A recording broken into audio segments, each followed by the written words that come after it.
Greetings. This is a volcano and earthquake watch for December 1 through to December 4.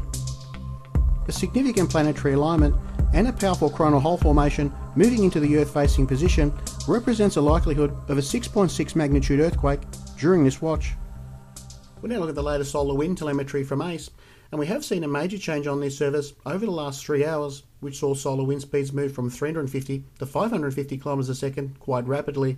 We also see the same increase in solar wind temperature, and they're at very high levels at this present time. Solar wind density is still fluctuating quite violently, and also the interplanetary magnetic field is showing a strong southerly push or a negative polarity. And that's an indication that we have caught the leading edge of this coronal mass ejection on the Earth's magnetic field. We're now looking at the Australian Pulsation PC3 index, and over the last 30 minutes a significant reading of 8 has been registered.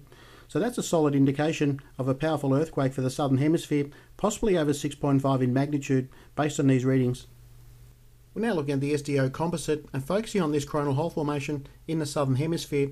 And as we can see, this coronal hole is changing shape quite rapidly, but I have isolated 2 regions I feel may be the main areas of focus for this watch. We're now looking at the Solar Terrestrial Activity Report via solar.info, and we're looking at a significant coronal hole formation that has formed in the Southern Hemisphere that I feel may be indicative of 1 or 2 significant earthquakes during this watch. And I have targeted 2 regions, the front portion and also the rear flank of this coronal hole, and we'll be plotting and mapping these regions now. We're now using the 193 angstrom with solar monitor, and I have isolated a region that sits at 24 to 28 degrees south latitude as the most likely region that may produce a significant event, possibly 6.6 in magnitude, and the most likely dates for this coronal hole formation will be on December 1 and 2. I'm now going to plot and map some regions I feel may be at risk for a significant earthquake based on solar symmetry as mapped to Earth, and my number 1 area of concern are for the regions of Antofagasta in Chile, Salta, Argentina, Atacama in Chile, and also Santiago del Estero, Argentina. These would be my number 1 areas of concern for this watch. And my second area of concern for this latitude zone are for the region south of Fiji and also the region of Kermadec Islands. This would be my second area of concern for this latitude zone.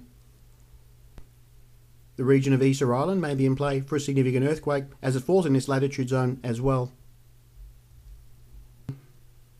Now looking at the second part of the coronal hole that may produce a significant earthquake during this watch, and I'm using the Hanode XRT with solar monitor.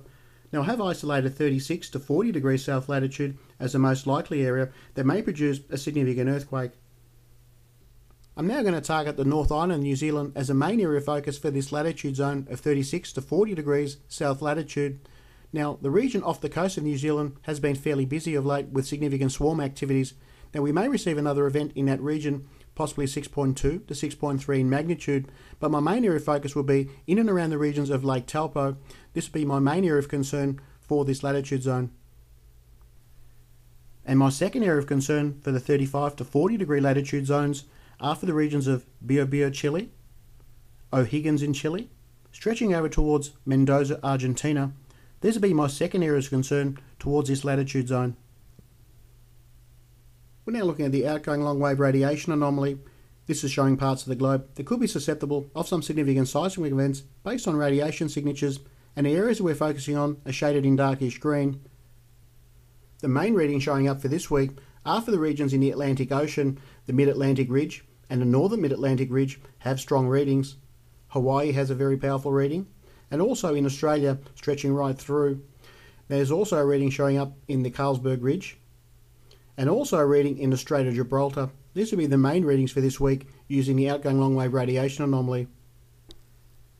Now looking at the global real-time ionospheric map, and the main conditions are showing up in the regions of Samoa, stretching in towards Solomon Islands, and also Indonesia, with readings of 15 being recorded over the last 6 hours after the arrival of the coronal mass ejection.